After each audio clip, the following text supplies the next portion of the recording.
আসসালামু আলাইকুম রহমতুল্লাহ। সম্মানিত ভিউয়ার্স, আমি আপনাদেরকে যে বিষয়টা বলবো সেটা হচ্ছে, আপনারা জানেন আজ সারা বাংলাদেশে ভূমিকম্প হয়েছে এবং সোশ্যাল মিডিয়ায় আমরা ভিডিওগুলো দেখতে পারতেছি এবং কেউ এই ভিডিওগুলো দেখার পরে দুঃখ প্রকাশ করতেছে, আমরা ইন্নালিল্লাহ পড়তেছি, দোয়া করতেছি। এগুলোই অনেক মানুষ মৃত্যুবরণ করেছে, তাদের রুহে মাগফিরাতের জন্য আমরা দোয়া করি।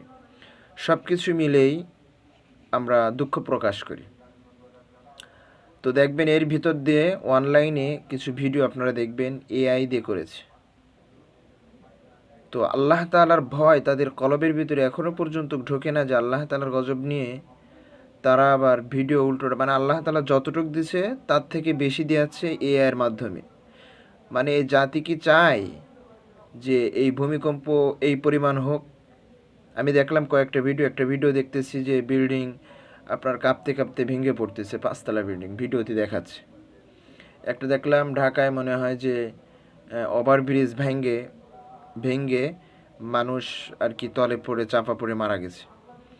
তো এটা আমি মনে করি যে এটা মানুষ যে কত বড় নিম্ন হলে মানুষ এটা এআইয়ের মাধ্যমে বানায় মানুষের সামনে, এটা একটা প্রতারণা। মানুষকে মানে ধোঁকার ভিতরে ফেলানো, মানে আসলটাও মানুষ এটা আসল না নকল এটা বুঝতে পারে না। অনেক মানুষ কমেন্টে লিখছে এটা কি রিয়েল ভিডিও।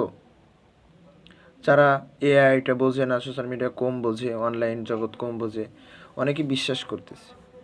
তো আমার কথা একটাই যে মানুষ কত বড় নিম্ন মানে নিচু মানের হলে মানুষ এই ধরনের কাজ করতে পারে।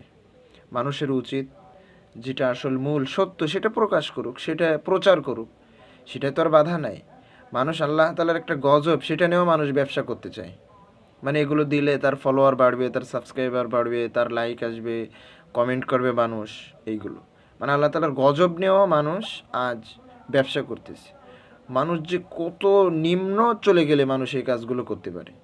প্রিয় ভাইরা আমার, যারা আপনারা সোশ্যাল মিডিয়ায় এই সমস্ত কাজ করতেছেন, আপনাদের 2 হাত জোর করে 2 পা জোর করে বলবো যে একটু ভেবে চিন্তে আপনারা কাজগুলো করেন।